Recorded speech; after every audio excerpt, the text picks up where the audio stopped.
Hello, hello. Welcome to my channel. My name is Emmy from Emmy Evolving. If this is your first time joining me, thank you for finding me. If this is not your first time, thank you for coming back. I forgot to plug in my dang it. I forgot to plug everything in. Anyways,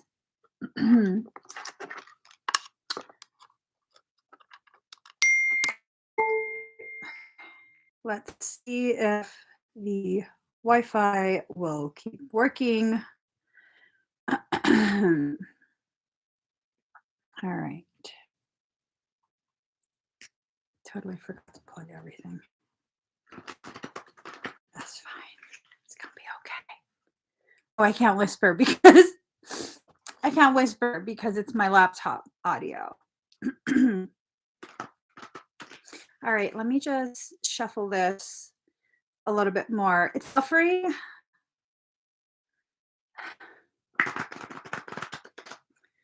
All right. Good morning, everyone. Let me let me not even look at what the cards are, okay? Let me not look at what the cards are. Let me just shuffle and then pull from the top.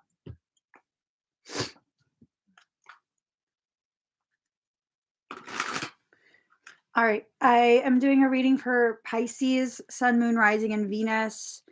Also for your cross watchers, also for those of us who find ourselves on this channel without any Piscean anything. You're probably an empath. You're probably needing messages from your soul. And let's get started. Okay. Let's get started.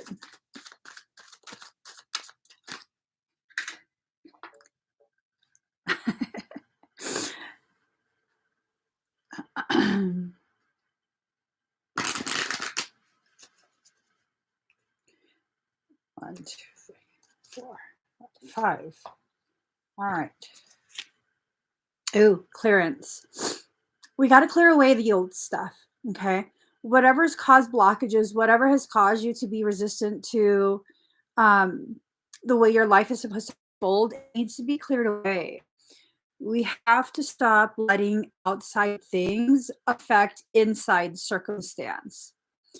A lot of what goes on in your life has to do with the effects of other people's, behaviors, um, judgments, thoughts, how they perceive you, all of that. And so what ends up happening is you end up living your life in accordance with what other people tell you, how they tell you to live, what they demand of you. And depending on how sensitive of an empath, Piscean you are, for many of us, we start trying to anticipate. We start trying to anticipate what other people want from us. Once you start entering that type of existence, that's such a slippery slope. So wait, when I asked what this reading was going to be about, I was told a type of love that makes everything else seem silly. So oftentimes we look for people to love us just the way we are, but then we don't want to show them who we are, what we are, how we are, because it's scary. It's very, very scary. What if we show people who we actually are and they don't like us, and they feel that we are not enough, so it has a lot to do with like rejection, fear of abandonment. Like if I play a role and you reject me, then you don't really know who I am, so you didn't really reject me. If I'm actually who I am and you reject me, oh no. You know what I mean? Like, oh no. Then that means that me as a person probably isn't enough. That all of these fears that I have, that who I am is, not a good person, is not enough. That then becomes validated. But does it? Does it become validated? Because oftentimes a lot of people love you, like you, appreciate you, but you don't listen to that. You don't value that. Instead, If, for example, if like 50 people have complimented us today and one person says something mean, who are we going to listen to? Who do we tend to listen to? The 50 people who were nice to us, who said nice things about us, or the one person who doesn't like us? I know it's usually the one person who doesn't like you, but you try and tell yourself that you should not listen to that one person, and that they don't really know you, they don't this, they don't that. But in reality, that's what you're fixated on. The one person who didn't have anything nice to say. We have to exit that place of being where it's like other people's words carry so much weight, and it's only when it's the most negative that it has the most gravity. If you want to adhere to that type of gravity, negativity, really no one can stop you from doing that. No one can stop you from choosing to focus on that. But struggling to hide, ooh, devalued too much, ooh, what? That's the notification. It says, I'm only reading snippets of it.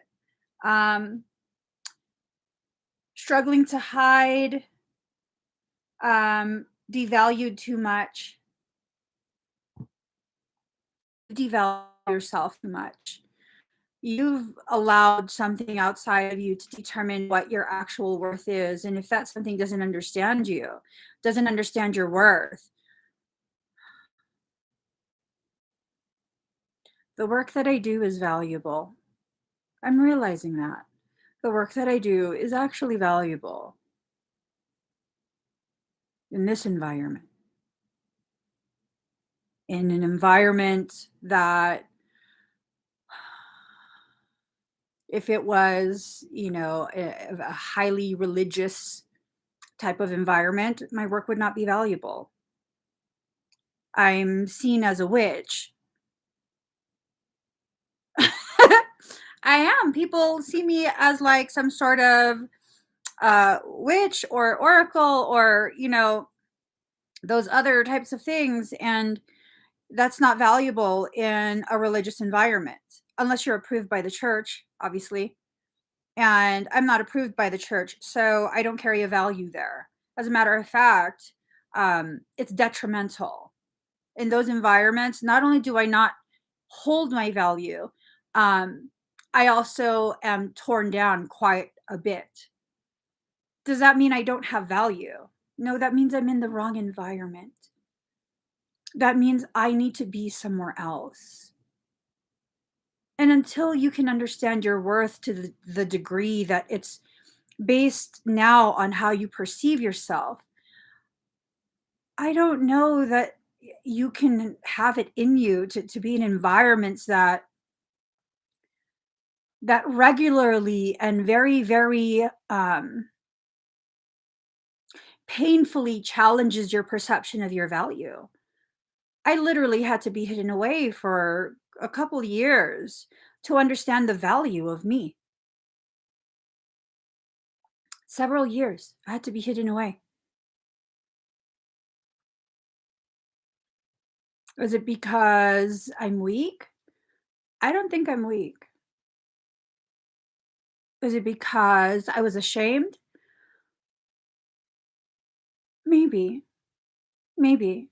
Oh, I came across something. Hold on.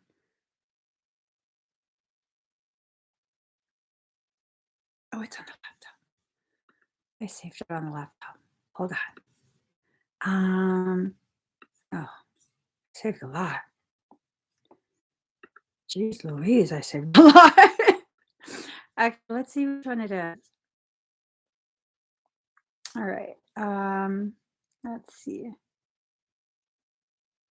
Ooh, ooh, this is a good one. This is a good one. I want to share something my therapist said about anger that blew my mind. Your anger is a part of you that knows your mistreatment is unacceptable. Your anger knows you deserve to be treated well and with kindness. Your anger is a part of you that loves you. Ooh. And that was posted at 2:22 PM. Just saying. Let's see. Um, where is it? I think people get offended when you aren't ashamed of things that they were taught to be ashamed of. They resent you for not caring what everybody thinks. And that's a lot of what happened in my life. Here, this is the one I was looking for. ADHD is being a perfectionist without the capability of motivating yourself to achieve said perfection. So you're constantly in a state of paralyzing anxiety and self doubt, all the while feeling worse about it every passing minute. Mhm. Took me a while to realize that I wrestled with perfectionism, and perfectionism is rooted in shame. Pretending to be okay all the time or acting like my shit is always together didn't make me look or feel strong. For me, real strength is showing up as is and standing up to shame.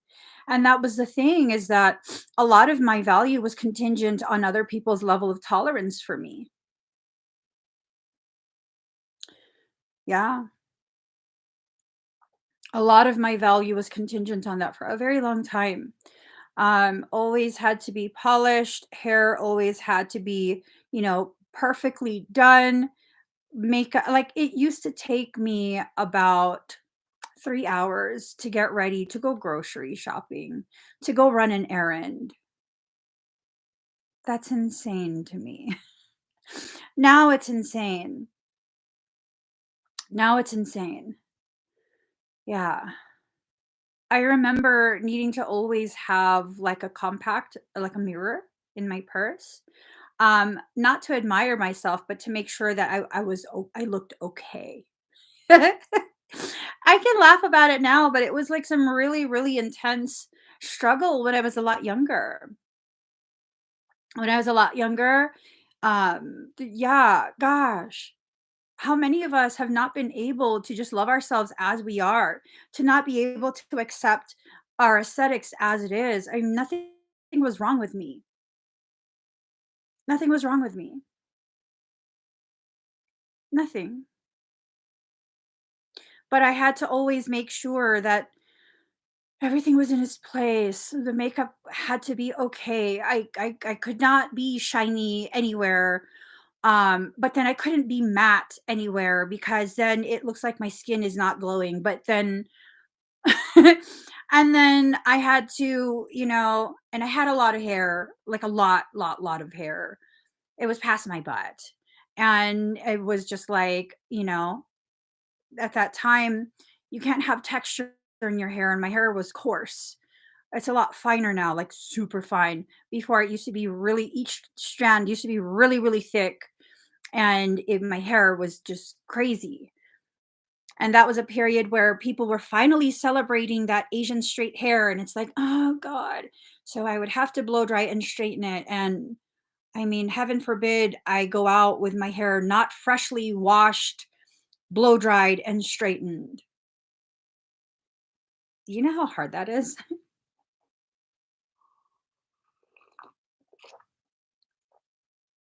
You know how hard that is? Yeah.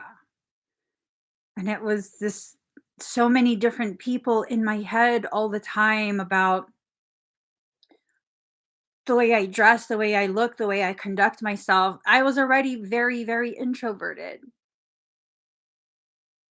And then I had to go through this period where someone with good intentions said to me one day, "You're really pretty when you smile. You should smile more."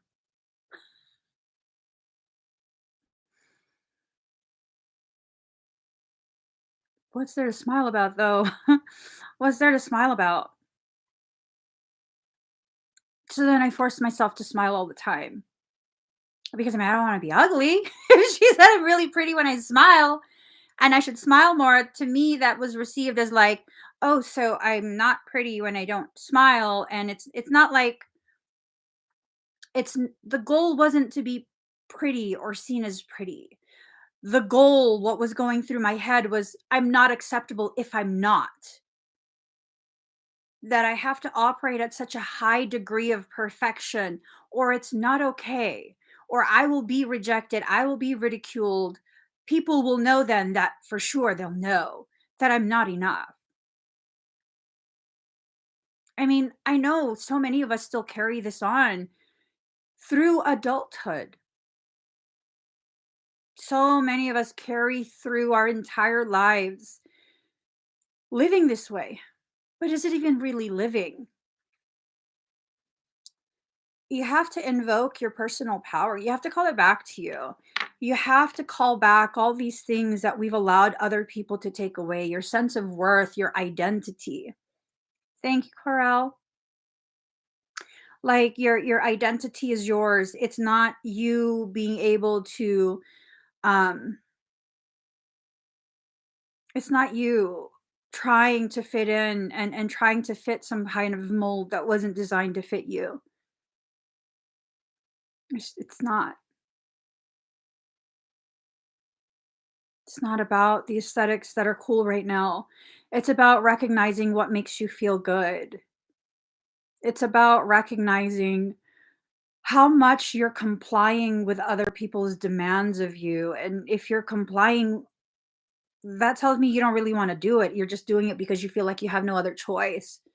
The word comply is a very, very specific word. You have options, you have choices. You just do.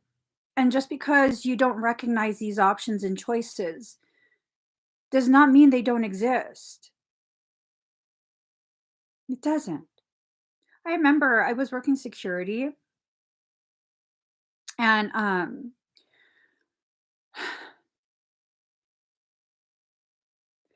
so I had on mascara, um and maybe some eyeliner. I think it was just a mascara type day. And I remember my boss, the head of security where I was working, he had said he didn't realize I heard him. He didn't know I arrived for my shift.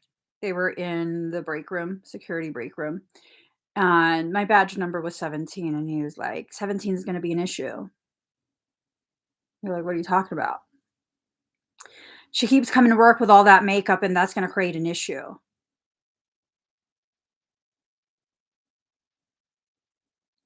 Mascara is an issue? Honey, I looked like this when you hired me. That's an issue? How's that an issue? Mind you, introverted, right? I don't talk to people when I work unless I have to. Unless I have to. I don't talk to people if I'm working unless that's part of the job. I overheard him telling my coworker, my supervisor, that was going to be an issue because I bring too much attention to myself.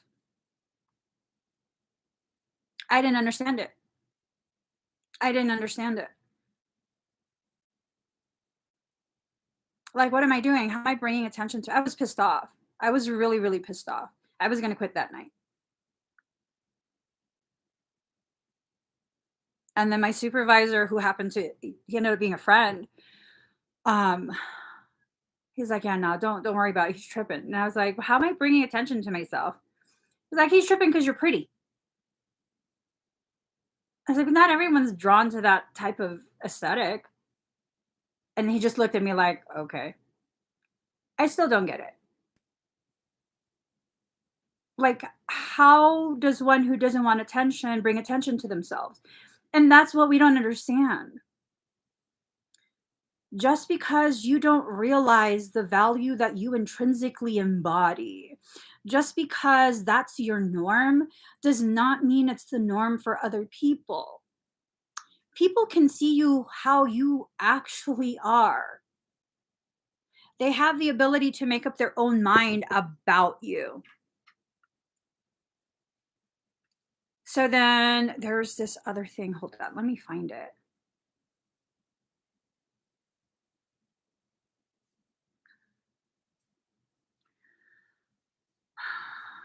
Let's see. Oh, this one was Such an embodiment of me. I like my coffee how I like myself. Dark, bitter, and too hot for you. It was funny. Oh, here. Recently told a friend how it confuses me when people think more highly of me than I do of myself. She said, they see who you really are instead of what you've lied to yourself about. Ooh, ooh. Let me read that again. She said, they see who you really are instead of what you've lied to yourself about. It's stuck with me ever since. Fellow imposter syndrome sufferers, keep that in mind. Okay? Keep that in mind. Keep that in mind. There are people who are capable of seeing you for the gravity that you actually are. Just because you can't see that does not mean that gravity doesn't exist. And a lot of the struggle that you go through is this process of returning back to that state of loving yourself to the degree that you can just accept this. Has nothing to do with comparison with anyone else. It really, really doesn't. It really, really doesn't. I just like I don't have to sit here and compare myself to someone else. Like, oh my God, you're prettier than me. I don't have to sit here and be ashamed to be like, I'm pretty. And here's the thing, it's like we have, gone through so much as individuals that we've learned to just be um neutral and in the sidelines for everything. Like that was a weird ass statement to come out of my mouth. Like it felt weird saying it. It felt weird saying it because it's weird.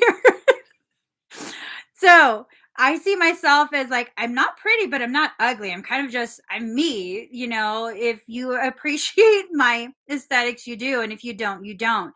None of that's my concern. I'm going to go bake some cookies and some grain free bread. I'm going to just go chill on the couch. Like, I don't care about any of that. I don't. But that's the thing. Like, why does it have to be weird to be able to see yourself as attractive, as smart, as successful, as a person that others value? Like, we're not allowed to see ourselves as that way because if you do, you're somehow full of yourself. You're somehow being super shallow. Like, do you understand the depth that you had to swim to in order to just begin considering that, you know, yeah, I think yeah, I think I'd hang out with myself if I wasn't me.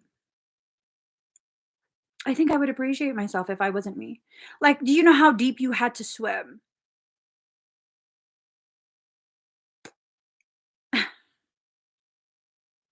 And then you're letting people who don't know how to swim and can't even hold their breath long enough to, uh, they're the ones that are determining how you should feel about yourself.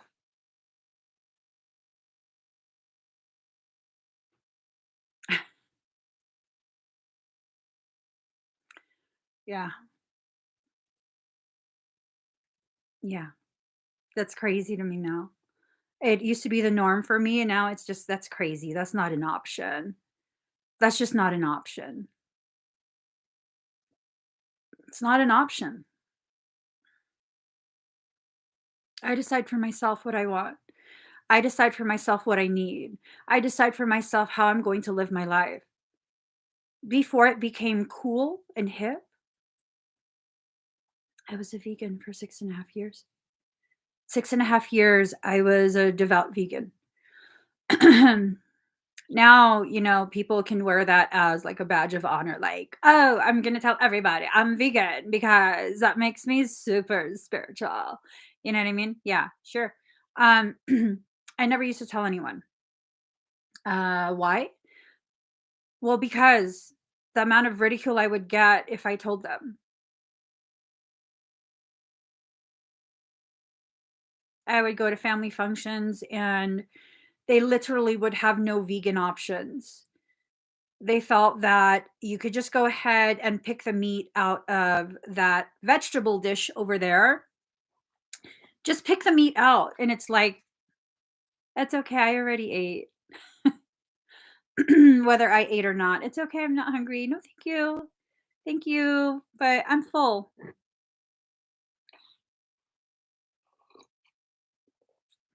And I would hear them talking about me. I would hear them talking about, like, "Oh my gosh, she's just being so dramatic.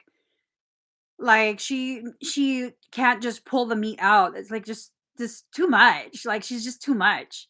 She expect everyone to cater to her," and it's like, "I didn't even ask you to make anything. Like, I wasn't even expecting anything here." See, like, if you're truly vegan, um, especially the way that I was, once that touches an animal product, I'm not eating that. I'm just not. It's not even about, like, being cool or anything like that. I was traumatized. I got traumatized by a PETA video. I got traumatized by a PETA video, and that trauma-induced accretion ended up sensitizing me to what the animals' final thoughts and feelings, what they saw last before they died, how they were treated, the fear, all of that, and I couldn't take that into me. So it wasn't even the reason that people thought.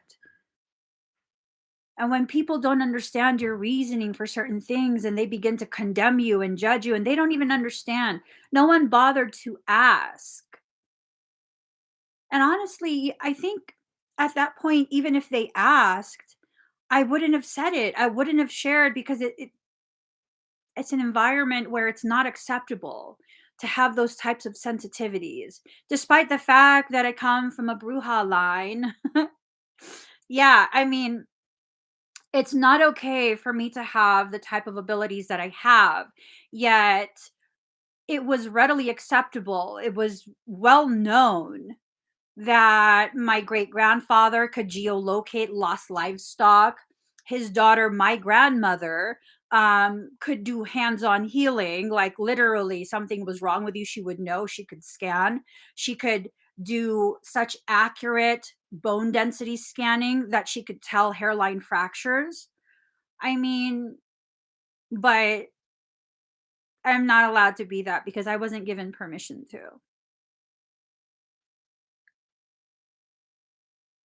The environments that we exist in. It's crazy if you allow yourself to really sit and think about it because really, someone has permission to be how you are, but you don't have permission to be who you are. Like when someone else does it, it's okay because that's someone else. When you do it, it's not okay because I mean, you're just being difficult. You're just being weird. You're making things awkward. Is it really what you're doing, or are they simply a reflection of that internal fear being projected out into the world and they're reflecting it back to you? When you learn to really seriously love yourself to the degree that you deserve, your environment will love you too. Your environment will love you too. When I first became publicly visible, I didn't have that kind of love for myself. I was very nervous. I was very, very nervous and very, very concerned of how much I allowed people to see about me, how much people knew about me. Very worried. Why? Well, because even in the spiritual groups, I stick out like a sore thumb. I stick out no matter what environment I'm in. I just am the odd duck out. I just am. Even when I play normal, I'm the odd duck out. I've always been my whole effing life. It's just weird. It makes me feel even more self-conscious. I remember I used to take dance lessons, right? I used to take Polynesian, Tahitian, jazz, and folk dance. I go, oh, God. Okay. I used to take when I was a lot younger, I was like a little kid. I was forced to take dance lessons because my cousin wanted to take dance lessons. And it was horrible because then they couldn't just put me in one where like you just go and take dance lessons. No, we didn't have recitals. The owner of the dance studio had us on the festival circuit. So anytime there's like a Polynesian type of festival, our asses are out there Polynesian twerking it, Polynesian twerking it. But anyways, I remember, and like I would get to the point where I would be like close to crying before we go out on the stage because why? Even though I'm dancing with all these other little girls, like there may be 15 to 20 of us on that stage at one time, their parents were recording me. Like, oh my God, what if I mess up?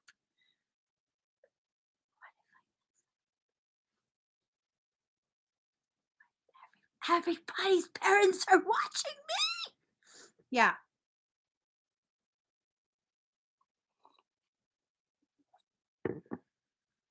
every single freaking time. I don't want to do this. I don't want to go up there. And then my mom would be like, "Oh, we're gonna spank you." I was like, "Why? Why would you spank me?" She never spanked me. I should have called her on her bluff. Be like, "Go ahead, spank me. I want to see you spank me in front of everybody."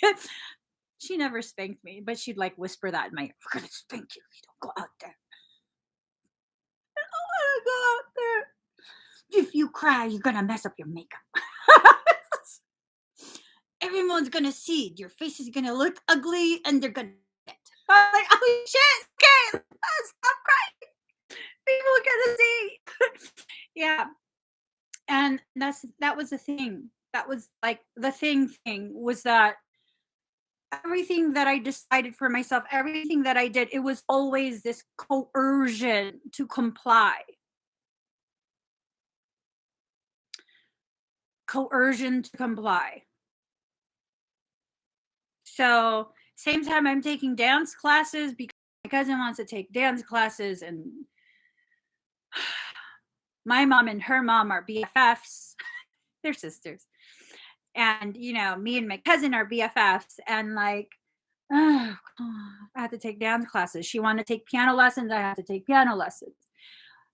Same time as that, my brothers went into like martial arts lessons, so I had to be in martial arts lessons. Why can't I just sit at home? Why can't I just sit at home? I don't like people. So then I had this poor little white boy. He's probably like I think I was like up to his chin. Um and we would always be paired up because he's the closest in size to me for sparring.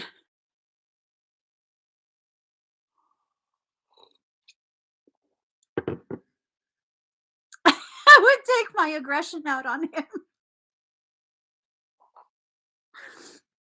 I still remember he had sandy brownish blonde hair. It was like kind of long, but it's cut up to here, like the ears, and it was like a loose curl. And Sifu Kane would pair me up with him. After a while, he would get teary eyed. After a while, he got teary eyed. If it was time to spar, because I would like I would be rough. And then he would be scared to be rough back with me, which I wouldn't cry if he was rough back with me. I would be rough. And then I would be basically like on top of him already from the back with his gi. Like, I was like, "You're not going to cry, are you?" He goes, "We're sparring. This is sparring." Oh my God.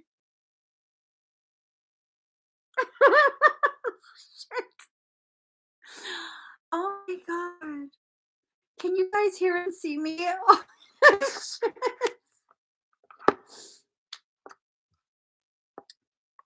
Okay. Can you guys hear and see me? So yeah, it really used to be this thing of like just doing whatever I'm told to do. Ah, you know? Did you take anything that you truly enjoyed? No. No. No, I didn't. I didn't. I didn't take anything that I truly enjoyed. Yeah, you know? I didn't. Yeah. No, I didn't take anything. Because I didn't wanna leave the house. I didn't wanna leave the house. So, it became a lot of this programming where I'm learning to disregard my own feelings. I'm learning to do what I'm told. I'm learning that I have any type of, if I have any type of opposing views, just be quiet. Be quiet and don't make it difficult for other people. Just do what you're told.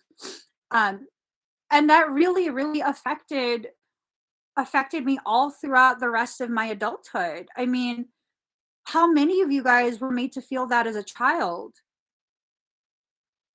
How many of you have carried that into your adulthood where you're afraid to say you don't like something, you're afraid to be seen as rude, you're afraid this, you're afraid that, and if you think or feel anything outside of the norm of what's expected, then you're being difficult. But are you really being difficult? Are you being difficult, or are you making decisions for yourself for the first time? Because if you enter into that place of really being who you are for the first time in your life, it's going to be scary. You're going to need time to get used to that. You're going to need time to um, stop being overly concerned with how other people will receive it. The more I accept myself and my journey, the more I find other people accept me. The more I stand in my truth, the more I allow myself to be as authentic as possible, I find the more people embrace me, not just accept me, but embrace me. The more I find I'm actually home in myself with you guys. I'm home at this point. There's no sense of like I don't belong. There's no sense of any of that questioning and discomfort and like mm.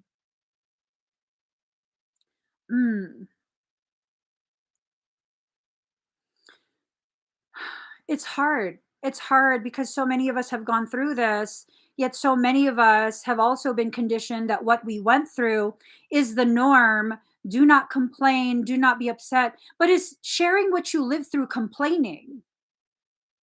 Is that not the same thing that you actually lived through, where if you say anything that's not approved in advance, then you're not complying, and that's just no. No, you can't do that. According to whom? According to whom? You can't do that according to whom?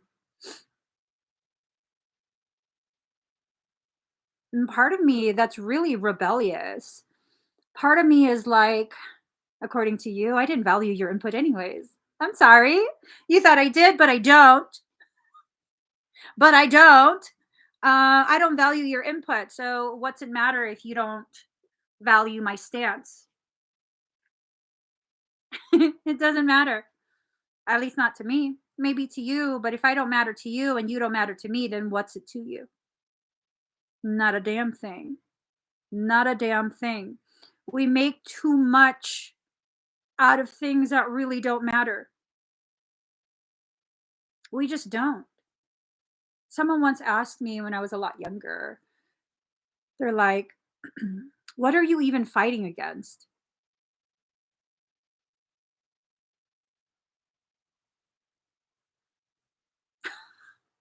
I don't know. Um, what do you mean? What are you even fighting against? It's like you're always fighting.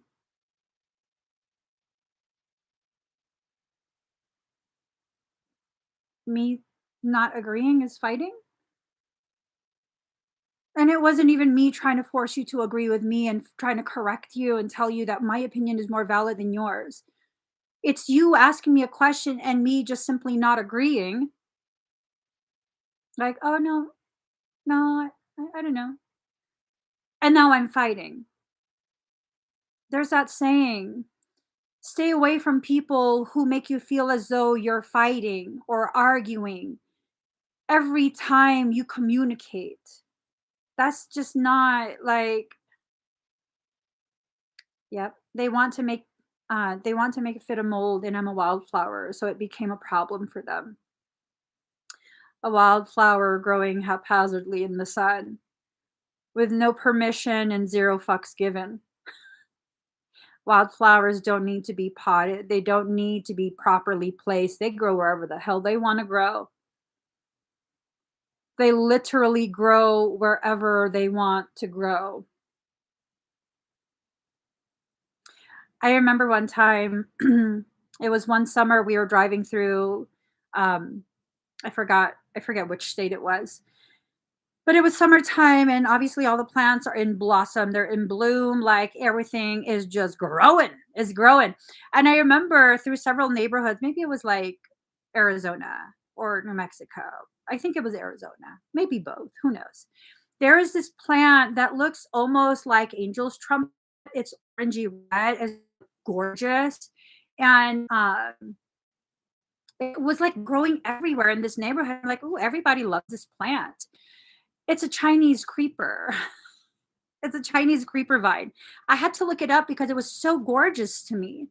And it turns out it's basically like a invasive weed. It's basically an invasive weed. It grows wherever the F it wants to grow. It overtakes all the other vegetation in that area. And it's just gorgeous.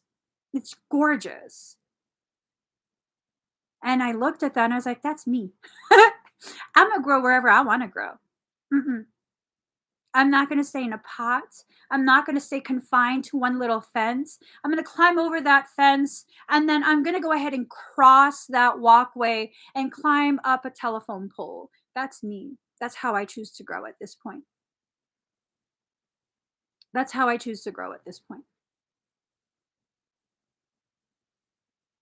And that stuck with me. That's why that name, I mean, like, it's a Chinese creeper vine. Let's see. It's gorgeous. Let's see.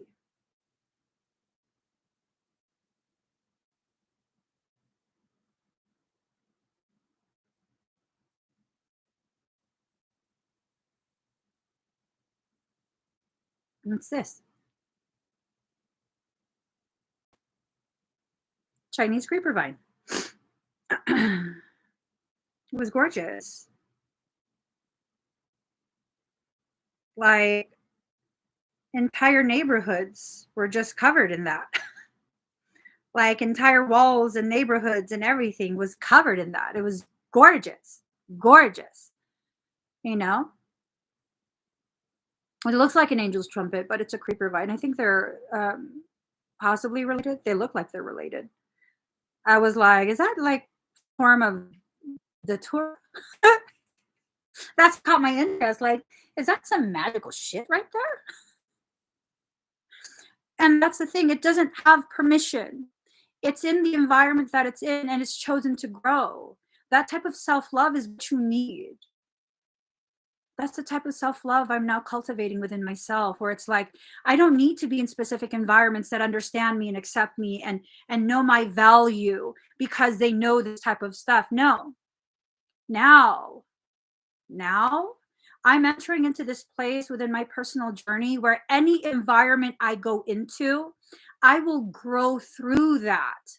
Not go, but grow through that environment and touch everything and everyone. And whether they appreciate me or not, I'm going to just keep growing.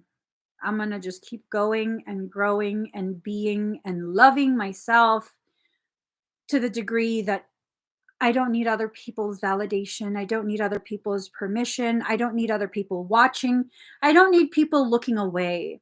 I need to just walk with my head held high, not because I think I'm better than everyone else and not because I want to look at everyone from underneath my nose, but because I have a crown on my head. It's not going to fall again.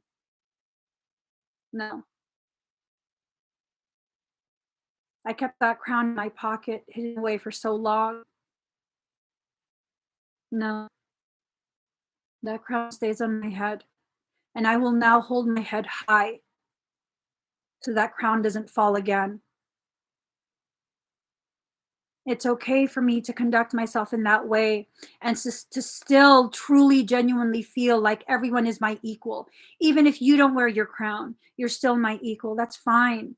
It's fine to exist in a way that's a duality combined into a totality. That's fine. That's more than fine. That's growth goals. The current state of spirituality, the current state of social development, it doesn't just ask you, but it requires you to live in a duality, to continue to exist as a duality. You can only acknowledge your light. You can only be love. You can only be enablement of other people's poor treatment of you. Oh, I said it. I said it. People are constantly like, oh, I shouldn't have said anything. Well, something needed to be said. That person's behavior was out of line. It was out of order, out of line, out of bounds, out of everything. And you said something, and now their feelings are hurt. Their feelings are hurt because you said something bad or because you finally called on their stuff. And then what happens? Oh my God, I'm so sorry. I didn't mean to hurt your feelings. I should have, I should have known better. I should have had more compassion. Compassion for whom? The person who completely disregards the way their behavior affects other people? Or compassion for yourself because you're finally in this place of discomfort because you're speaking your truth and your needs and you're letting people know, hey, that's not going to be tolerated anymore. I'm going to need you to stop or I'm going to need you to leave. Your choice. And it really is their choice. It really is their choice. Requiring people to treat you with a basic level of respect and dignity, that's not asking for too much. That's not being too much. That's not being unreasonable. It's just not. It's not. And the people who need you to continue to allow it are going to be the people who have the biggest problem with you not allowing it. Who cares? Summertime, the sunflowers will be in full bloom. If you start this work on yourself right now, if you start this self-love journey for yourself right now, you will have it made enough progress that can you guys hear and see me?